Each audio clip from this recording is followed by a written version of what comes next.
Dignora Hernández es licenciada en Educación, fue maestra de aula, diputada a la Asamblea Nacional en el año 2015, es secretaria político del Partido 20 Venezuela, miembro del Comando de Campaña con Venezuela junto a nuestra líder María Corina Machado. Fue secuestrada por efectivos del régimen de Nicolás Maduro el 20 de marzo de 2024. Estuvo recluida en el centro de tortura más grande de Latinoamérica, el Helicoide. Recuperó su libertad el 8 de febrero de 2026 y hoy queremos contar historias compartidas.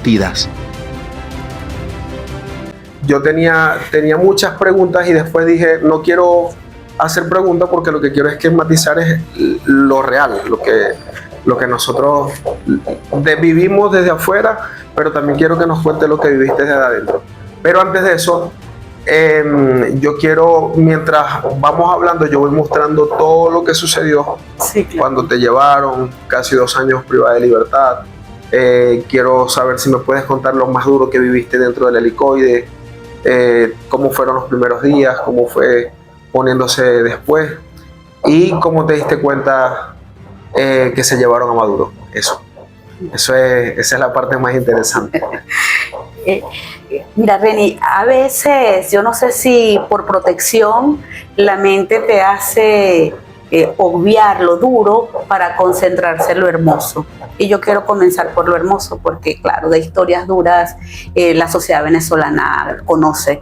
Empezando porque la historia propia no es la mía y tú, por cierto, que también me gustaría escucharte porque somos buenos amigos y sé que también viviste parte de esa historia.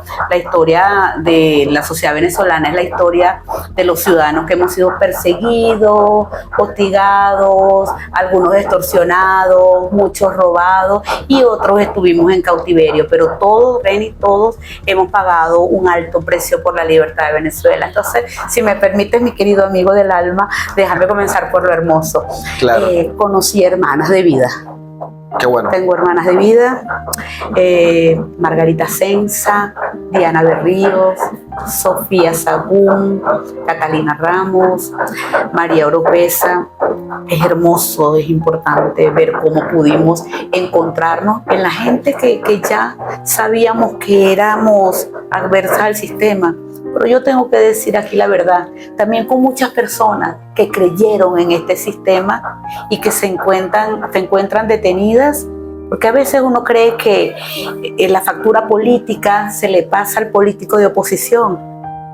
Y yo no estoy aquí para decir quién es culpable, quién es inocente, porque yo no soy juez, pero sí estoy para decir que hay muchos presos, en este caso presas, invisibles. Conocimos a sus hijos, conocimos a sus madres, sus dolores, sus tristezas y también la desesperanza porque creen que la sociedad no las conoce o la ha olvidado. Hemos referido en algún momento que son las rosas en el desierto. Mira, yo te escucho y casi que se me quebranta la voz porque nosotros muchas veces oramos por Dignora, pero también oramos por toda la gente que injustamente fue privada de libertad. Nosotros hacíamos misa muy frecuentemente y todavía seguimos haciendo misa por la liberación de los presos políticos. Y me conmueve mucho tu historia porque tú has sido de esas mujeres que se ha entregado en cuerpo y alma a la libertad de Venezuela, a querer ver a los venezolanos, a los jóvenes. Te veo muy, muy de lleno con los jóvenes y digo, Dignora, a pesar de que no tiene un hijo, tiene muchos. Porque así te vemos nosotros. Nosotros vemos en Dignora la mamá que quiere el mejor futuro para sus chamos, para esta nueva generación. Tienes muchos nietos.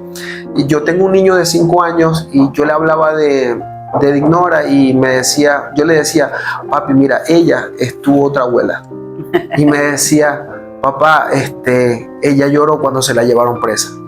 Y la forma en la que me lo dijo me conmovió mucho. Mi coordinadora de comunicaciones, Hermileini, ha llorado mucho por ti. Y cuando le dije, voy a conversar con Dignora, la voy a ver, está súper emocionada, está súper feliz. Y hoy quiero darte las gracias por tu valentía, porque nunca te quebraste. Sé lo difícil que pudo haber sido estar allí. Y, ojo, no quiero recordar de pronto Si no te sientes cómoda con lo peor que viviste allí, no tienes que contarlo, porque sé que a muchas personas nos duele recordar esos momentos. A mí me duele ver, yo tuve 558 días en la clandestinidad. Le doy gracias a Dios porque no fui privado de libertad, pero fui privado de disfrutar a mis hijos. Cuando los dejé estaban muy pequeños. Cuando los vi, estaban grandes y mi hija de 3 años no me conocía. Wow. Entonces, recibiste a mucha gente estando presa. Mira, déjame antes, Reni, darle un abrazo a Mirleni y decirle que sí, esas oraciones que supe además que las hiciste por mí llegaron porque Dios nos acompañó. Amén. Y Dios nos fortaleció, y de hecho, como sabrás, Reni, siempre he dicho que mi vida allí y afuera se mantuvo y se sostuvo por 5 pilares, que es Dios, pues familia, amigos, patria y libertad. Siempre digo que Dios fue el refugio, la familia son los abrazos que me hacían falta, los amigos fue el puente con la familia y ayudaron y la acompañaron en mi familia. El país y la patria es la razón de la lucha y la libertad es el sueño que tengo para la patria. Entonces, Dios, familia, amigos, patria y libertad es lo más importante. Fíjate que sí recibimos... quiso Dios que fuese así, por eso ya no me atrevo a decir si fue para bien, para mal, o por maldad, por bondad, por mala suerte. Yo creo que Dios no nos quitó la prueba, lo que nos dio fue la fortaleza. Yo tuve la oportunidad de recibir en primer momento, a mí me recibieron, pero cuando a mí me correspondió recibir a una de las mías, recibí a María Oropesa, y recuerdo que el primer abrazo fue para decirle: nosotras sí sabemos por qué estamos aquí, estamos por nuestras convicciones. Mira, qué difícil. Sí, fue difícil porque así como tú dices, en esa conexión que yo tengo con los jóvenes, para mí María era una hija, Reni, y no había razón de que una muchacha joven que cree en la libertad de un país sea víctima de un sistema. De hecho, no había razón para nadie, pero uno cree que ya cuando tiene cierta edad y cierta experiencia, ha vivido. Y uno puede dar todo lo que toque por la libertad de los chamos, pero cuando te llevan un chamo es distinto. Claro. ¿Me entiendes? ¿Qué le dices? Le dices que resista, que tiene convicciones, que tiene fuerza, pero a la vez ese chamo te puede ver a ti también quebrado. Yo recuerdo inclusive, aunque está un poquito en la distancia de lo que estamos conversando, que un día después del 3 de enero, que ya lo vamos a contar, nosotros tuvimos que esperar, sin embargo, un mes para ser liberadas. Y recuerdo que María de pronto se queda mirándome fijamente y me dijo: Dino, nos volvimos a ilusionar. Y a mí esa frase me quiebra mucho, porque como yo le decía a una chama que es más joven que yo, que no perdiera las esperanzas, claro, si yo también tenía los sueños rotos en algún momento, era muy difícil, y decidí dejar de ser la supermamá para ser la mamá que comprendía y que también se quebraba, claro, que era capaz de abrazar a una hija y llorar con ella. Pues entonces me tocó recibir también a mis amigas, mis queridísimas maracuchas, pero vinieron, a pesar que fue muy duro lo que les tocó vivir a ella, Dianita y a Margarita Sensa, fue muy duro lo que les tocó vivir porque estamos en otro momento de la represión, y a las muchachas las incomunicaron, las separaron de su familia, inclusive con una de ellas fueron especialmente cruel cuando le decían: por ti no pregunta nadie, tu familia no se acerca, tu familia no vino. Cuando le hacían esa pregunta, no sabían el dolor que podía significar para ella pensar que de verdad a las afueras del helicoide no había un familiar preguntando por ella, pero además era falso, porque si claro, estaba la mamá, si estaba su esposo, si estaba la niña muy pendiente. Entonces me tocó recibirla, y una vez que viene esta fase dura, cuando dejas de llorar y reconoces tu realidad, empiezas a generar los vínculos de convivencia. Y una vez que eso se dio, yo también puedo decir, y quizás a mucha gente le va a sorprender, Reni, y le va a sonar muy mal, pero que también vivimos momentos de risas muy genuinas, porque ya tú sabes, los maracuchos son un personaje. Y si eso me dieron a mí, fue alegría, me reía muchísimo, aunque ¿Te cantaron gaitas? No, cantan el vallenato, eso es lo peor.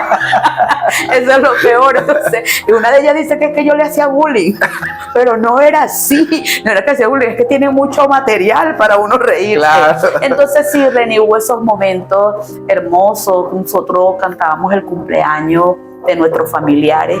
En ausencia de ellos nos sentábamos cuando pudimos tener por fin una mesa, porque siempre estábamos comiendo sobre nuestras camas. Fuimos muy felices, Reni, cuando nos llevaron una mesa, le poníamos hasta adornos en la mesa, le poníamos flores, frutas, cosas, porque nosotros aprendimos en ese cautiverio a humanizar el espacio. Nosotros hicimos propias esas palabras de Víctor Frank, que dice que no son las condiciones, son las decisiones que toma el ser humano lo que cambia la vida, y nosotros en cautiverio cambiamos nuestra vida, decidimos vivir con humanidad, tratábamos a la gente con respeto y con dignidad, y de hecho lo único que exigíamos era: si usted me respeta, va a tener el mismo respeto. Claro. Más allá de que por supuesto no estábamos de acuerdo con la reclusión, no estábamos de acuerdo con aquel custodio que dice: yo no te tengo presa, yo solamente cumplo órdenes. Bueno, así es el secuestrador. Claro. El secuestrador pone un cuidador, y ese cuidador a la larga tendrá que responder alguna. Tendrá que responder. Pero ya en nuestro espacio interno era nuestra vivencia, nuestra dinámica, y yo le decía a la oficina, porque así funcionábamos allí: a tal hora esto, a tal hora tal cosa, el que quiere descansar. ¿Cómo se daban cuenta del horario? Bueno, mira, ya nosotros llegamos en un momento donde yo sí pude tener un calendario, además por las guardias matutinas, y porque ya, por lo menos en mi caso, estaba establecido lo que era tomar el sol a una hora, algún tratamiento médico. Yo me tomaba una pastilla para la tensión y me la daban en la noche, esa era hora noche de cajón, ¿me entiendes? Entonces, sí, los primeros días, las primeras horas, que entiendo que todas las pasamos aisladas, es donde tú no reconoces dónde estás, en qué espacio, y insisto, yo pues puedo ser considerada por muchos como una mujer fuerte y resiliente, pero yo creo que hubo personas que tuvieron un trato mucho más cruel y más duro que el mío. Quizás en mi caso es porque yo salgo en la primera oleada y querían, aunque era ilegítimo, era ilegal todo lo que estaba pasando, cuidar la forma, pero cuando les corresponde a María Oropesa, el trato con María Oropesa fue especialmente cruel. Cuando le corresponde a la maracucha fue mucho más duro, meses sin saber de su familia. Entonces, cada vez que llegaba un nuevo grupo, una nueva avanzada, eran como que mucho más fuertes, porque creo que entendían que las primeras torturas blancas, porque nosotros físicamente, o por lo menos en mi caso, no nos golpearon, las primeras torturas blancas como que no hacían mella en nuestra convicción, y quisieron intentar más cosas como separarte de la familia. Reni, interrúmpeme porque yo me entiendo. No, y a mí me encanta porque estoy imaginando todo lo que pudo haber pasado en ese espacio tan cerrado, y ver cómo sales llena de tanta energía positiva, que quizás es el mensaje que también hay que darle a quienes hoy tienen muy poco que salieron de prisión. Y yo creo que esa resiliencia con la que tú hablas es lo que le va a permitir a mucha gente que está en casa a no quebrarnos, y que esto tenemos que contarlo para que no se repita nunca más en la historia. Nunca más podemos volver a vivir este tiempo. Una de las cosas que me pasaban por la mente cuando estabas conversando de las maracuchas a las que aislaron por completo, mi hijo creaba contenido para YouTube, venía trabajando enérgicamente, es lo que le apasiona, y me decía: mi casa estuvo desde el 30 de julio hasta el 28 de diciembre del 2025, el SEBIN estuvo 24/7 en mi casa. Allanaron 8 veces mi casa. Y eso nunca me generó tanto impacto como un día que pude hablar con mi hijo por videollamada, y él, muy emocionado en su inocencia, me decía: papá, estoy muy contento. Y yo: ¿por qué? ¿Qué hay de nuevo? Y me dijo: papá, es que los policías son fanáticos míos. Y yo: ¿cómo así, hijo? Sí, papá, porque es que donde yo voy, los policías van encapuchados y me toman fotos y me graban. Ellos son mis fanáticos, ¿verdad? Te puedes imaginar lo que sentí en el momento. Eso me quebró mucho, me quebró bastante. Y dije, de hecho, en algún momento pensé en entregarme para que no siguieran detrás de mi familia. Mi mamá me llamó llorando y me dijo: no lo hagas, porque si tú lo haces yo me muero. Y eso me puso entre la espada y la pared. Me dolía yo pensar: ¿cuándo salgo de esto? ¿Cómo le digo a mi hijo que está tan emocionado con su contenido? No lo hagas, porque el SEBIN me está buscando y te buscan a ti y tú eres inocente. Un niño de 5 años. Solo tenía 5 años. ¿Y qué pasó el 28 de diciembre? No sabemos. El 28 de diciembre, como obra y gracia del Espíritu Santo, el SEBIN se desapareció de mi casa. Después del 28 del 30 de julio del 2024 hasta el 28 de diciembre estuvo el SEBIN en mi casa, y el 28 me cuenta mi mamá que llegó un carro pequeño del SEBIN, tocó la puerta, la ventanilla de la camioneta que siempre estaba enfrente de mi casa, algo le dijo y se fueron. Y nunca más pasó, no sabemos qué pasó. Y el 3 de enero llegó lo que nosotros anhelábamos. Pues yo sí le digo a la gente, yo estoy muy feliz de que se llevaron a Maduro, yo sí lo he celebrado, yo no me caigo a pasiones con eso. Pero quiero saber cómo vivieron ustedes el 3 de enero. Bueno, René, el 3 de enero, yo siempre digo que a veces en lo racional, en el mundo racional, tú no sabes qué cosas están pasando, pero a veces tu alma sí lo sabe. Quiso Dios que a las 2 de la mañana yo me despertara. Las 2 de la mañana. Acto seguido se fue la luz, y no sentí que se fue la luz porque se apagaron, porque las luces, valga la redundancia, porque estaba oscuro, porque estábamos durmiendo, pero sí porque se ve el bajón de energía cuando se apagan los aparatos. Y pues yo me impresioné, pero acto seguido son cosas que pasaron muy seguidas. Esa celda donde nosotros estábamos vibró, se estremeció, porque recuerda que estamos en el helicoide, sí, y es una estructura tipo sótano. Entonces allí hubo una vibración. Entonces a mí se me ocurrió un temblor. Dije, hay un temblor. Pero también acto seguido, en la celda donde nosotros estábamos, en la parte de arriba, siempre se escuchaban ruidos, y algunas personas decían, no, mira, ese es el grupo comando. Decían ellos, quizás para amedrentarnos. Claro. Entonces, no, ese grupo comando es el que entra en acción cuando sucede algo y ustedes se van a escapar. Y entra, y siempre el cuento del grupo comando, el grupo comando. Pero eso que ellos mismos nos dijeron nos sirvió para darnos cuenta, para atar los cabos. Se va la luz, hay un remesón en la estructura y sale el grupo comando corriendo. Aquí pasó algo. Pero sin embargo tuvimos que esperar la mañana para saber que algo. Por ahí como las 4. Salieron corriendo, te garantizo que salieron corriendo a esconderse. Por ahí como las 4 de la mañana se escucharon las notas del himno nacional y atamos cabo.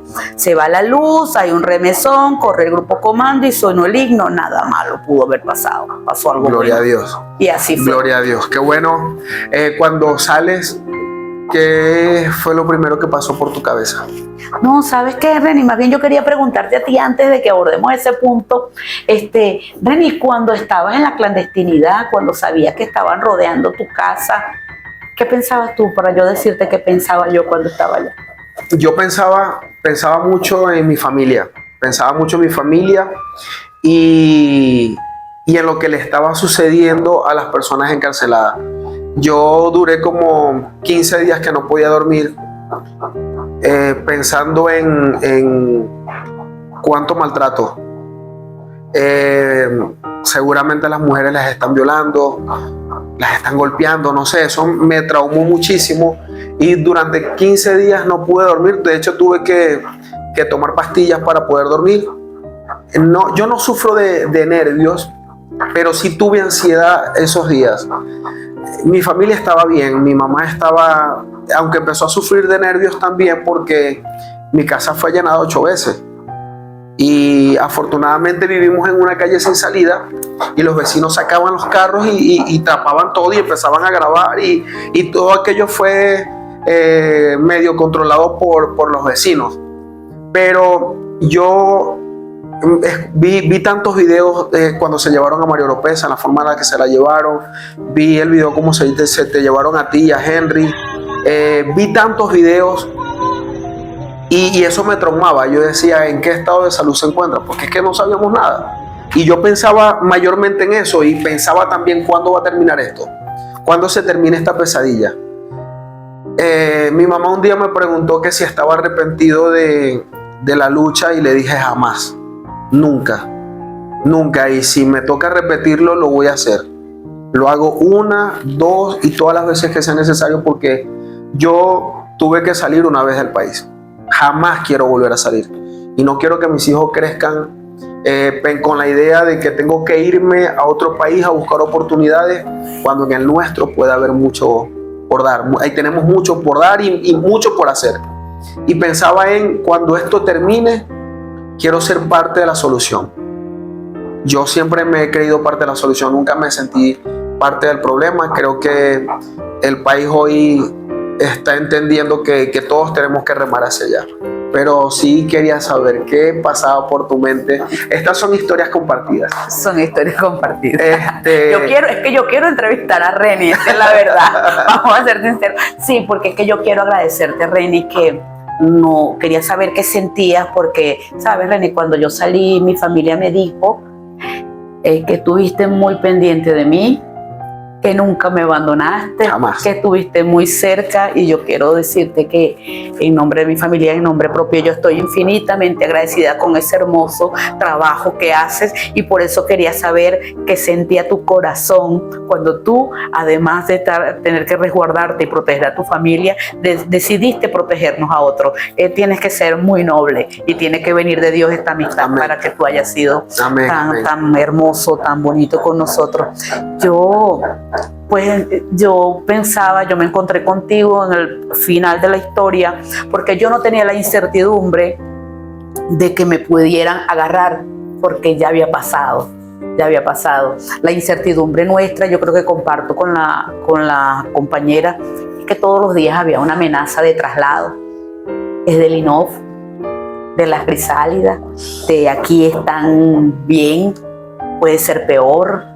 Y todos los días ya llega un momento que dijimos, ¿qué carajo? Si va a pasar, si yo me voy, digan que estoy bien. Porque claro, cuando te sacaban de la habitación no sabías para dónde te llevaba, es la verdad. Porque allá no es que te dicen, mira, vístete que tú vas para tal sitio. Es, mira, ven. Inclusive, si te dicen, vístete que vas para tal sitio, puede que no vayas para allá. Por ejemplo, como a mí un día me sacaron de la celda en la mañana uniformada y me dieron una vuelta por Caracas. Y después, como creo que recibieron una contraorden, me llevaron por un médico que no me estaba esperando. Entonces la doctora me dice, ¿qué sientes? Y yo le dije, bueno, arrechera, porque yo no pedí venir para acá. Ahora, sí me voy a enfermar porque se me subió la tensión. Claro. Entonces, bueno, un tanto eso. Yo sentía que si a fin de cuentas la libertad de Venezuela venía como consecuencia de todos los equívocos que tuvo este sistema maltratador, porque nosotros fuimos denunciando que en Venezuela había persecución y había presos políticos. Claro, René, no llegaba a mi mente todavía a decir que había asesinatos, porque aun cuando sabíamos lo que le había pasado a Oscar Pérez, le había pasado a Fernando Albán, uno a veces decía, bueno, que se le salió de control, pero no, es que es planificado, sí, estaban matando gente. Entonces ya yo no tenía la incertidumbre de que me pudieran atrapar, tenía la incertidumbre ya de que me pudieran matar. A nosotros nos llegó una comisión del DIGESIN, un 28 de diciembre, si no me equivoco, a las 6 de la mañana, y nos sacaron esposados a toda la población, hombres y mujeres, y nos lanzaron a la cancha y nos sentaron y nos pusieron un número.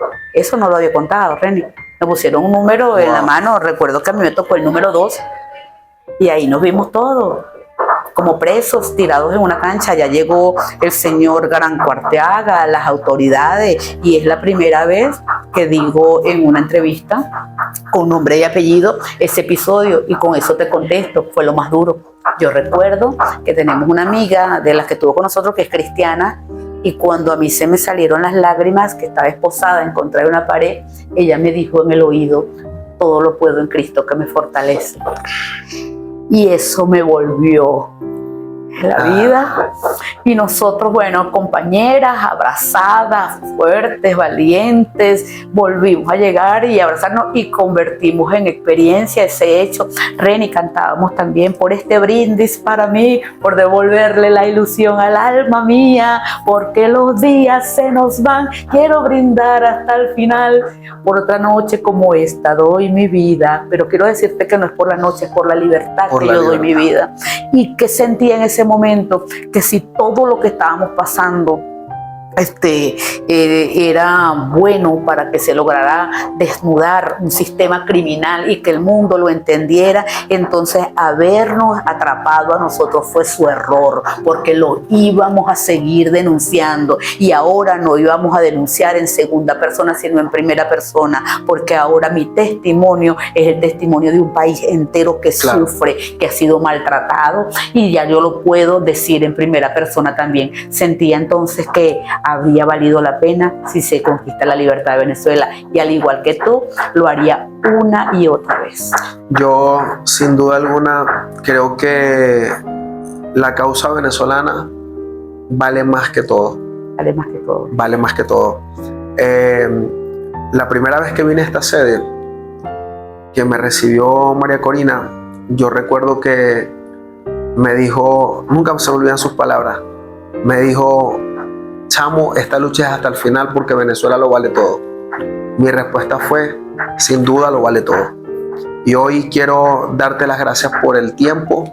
Quiero que esta entrevista sea la primera de muchas. Quiero que le dejemos al país una segunda parte, una segunda entrega. Pero esta segunda entrega quiero que lo hagamos con tu familia. Quiero conocer a tu mamá, quiero conocer a Zulma, quiero conocer a tu sobrina y quiero hacer la siguiente entrevista con ellos en tu casa. Amén. Espero que se pueda. Ojalá que sí. Ojalá Hay que que sí. reunificar a la familia por lo pronto. Amén. Amén. Gracias. Te quiero, Señor. Gracias, Diego. Gracias.